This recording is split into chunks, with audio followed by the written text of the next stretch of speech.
शुरू करता हूँ उसके नाम से जिसके वजह से आज हम सब वजूद में हैं। सलामती हो आप सब पर एक बार फिर से जो लोग जुड़ चुके हैं 5 मिनट कुरान के एक नए एपिसोड में। आज जिस स्टोरी के बारे में हम लोग बात करने वाले हैं वो स्टोरी भी शायद आपको पता होगा। ये स्टोरी है प्रॉफिट मोहम्मद पर पहली वही नाजिल होने की। जैसा कि हम सबको पता है कि 610 ईस्वी साल के लगभग प्रॉफिट मोहम्मद के ऊपर पहली बार कुरान की वही नाजिल हुई अल्लाह के जरिए। और ये जो पहली आयत जो नाजिल हुई प्रॉफिट मोहम्मद के ऊपर वो सूरह अल अलक की आयत थी, जो कि कुरान में आता है चैप्टर 96 में, जो कि शुरू होता है इक़रा बिस्मि रब्बिकल लज़ी खलक खलकल इंसान मिन अलक इक़रा व रब्बुकल अकरम अल्लज़ी अल्लम बिल क़लम। इसका ट्रांसलेशन ये होता है कि पढ़ो उसके नाम से जिसने तुम्हें पैदा किया और जिसने तुम्हें सिखाया, यानी जिसने तुम्हें तालीम दी पेन के जरिए। कुरान के पहले ही इन आयतों में एजुकेशन को काफी इंपॉर्टेंस दिया गया है। इसीलिए कुरान के नजदीक एजुकेशन एक बहुत इंपॉर्टेंट चीज है इंसान के लाइफ में, और जिसकी इंपॉर्टेंस हम पहले ही कुरान के आयतों से समझ सकते हैं कि गॉड ऑलमाइटी ने जब प्रॉफिट मोहम्मद के ऊपर पहली वही नाजिल की तो उन पहले गाइडेंस में से सबसे पहला गाइडेंस जो है एजुकेशन का था। तो हुआ ये कि 610 ईस्वी के करीब प्रॉफिट मोहम्मद अकेले गारे हिरा में बैठे हुए थे, और हुआ ये कि इसी दौरान एंजल जिब्रील आए और उन्होंने प्रॉफिट मोहम्मद से कहा कि रीड, पढ़िए। तो रिप्लाई में प्रॉफिट मोहम्मद ने कहा कि मैं नहीं पढ़ सकता। तो एंजल जिब्रील ने एक बार फिर से रिक्वेस्ट किया कि ए मोहम्मद पढ़िए। तो प्रॉफिट मोहम्मद ने फिर से रिप्लाई किया कि वो नहीं पढ़ सकते थे। तो तीसरी दफा एंजल जिब्रील ने फिर से कहा कि ए मोहम्मद पढ़िए।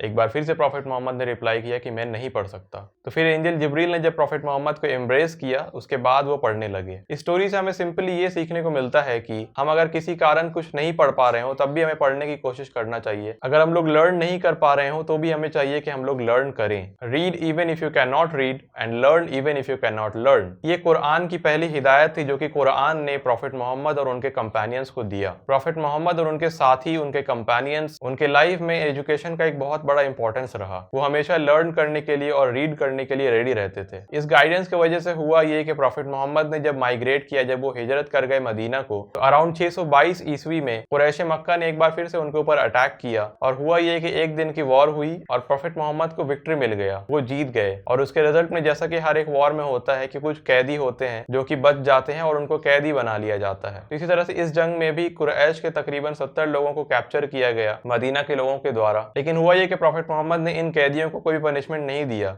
क्योंकि ये जो 70 लोग थे ये एजुकेटेड लोग थे, ये पढ़े लिखे लोग थे। तो क्योंकि ये लोग एजुकेटेड पर्सन थे इसीलिए प्रॉफिट मोहम्मद ने उनको कोई पनिशमेंट ना देकर उनके ऊपर ये जिम्मेदारी दी कि अगर उनमें से हर एक शख्स अगर मदीना के 10 बच्चों को पढ़ाएगा, एजुकेट करेगा, तो उसके बदले उसको छोड़ दिया जाएगा, यानी कि ये उसका माफी हो जाएगा। वैसे अगर हम लोग देखें तो प्रॉफिट मोहम्मद के डिसीजन से हो सकता था कि प्रॉफिट मोहम्मद के अगेंस्ट वो लोग कुछ करें, उनके खिलाफ कोई एक्शन लें, क्योंकि वो उनके एनिमी थे। लेकिन प्रॉफिट मोहम्मद ने उनको इस तरह से जज नहीं किया कि वो उनके खिलाफ कुछ करेंगे, बल्कि उन्होंने मदीने के बच्चों के लिए तालीम का बंदोबस्त किया। इस स्टोरी से हमें यह समझ में आता है कि तालीम हर एक शख्स से लेनी चाहिए जो कि एजुकेटेड पर्सन हो, चाहे वो आपका दुश्मन ही क्यों ना हो। अगर वो किसी चीज में एजुकेटेड है, वो तालीम देने के लायक है, तो आपका ये फर्ज है कि आप उससे तालीम लें। ये फर्क नहीं पड़ता कि आप जिससे तालीम ले रहे हैं वो आपका दुश्मन हो या फिर आपके उसके साथ अच्छे रिलेशन ना हो, चाहे वो आपका दुश्मन ही क्यों ना हो। Nothing matters when it comes to education. तो एजुकेशन के मामले में इस्लाम में कोई भी इनइक्वालिटी नहीं पाई जाती। तो ये सीखने को मिला हमें कुरान के पहले हिदायत से जो कि एजुकेशन था। मैं मिलूंगा आपके साथ 5 मिनट कुरान के एक और नए एपिसोड में।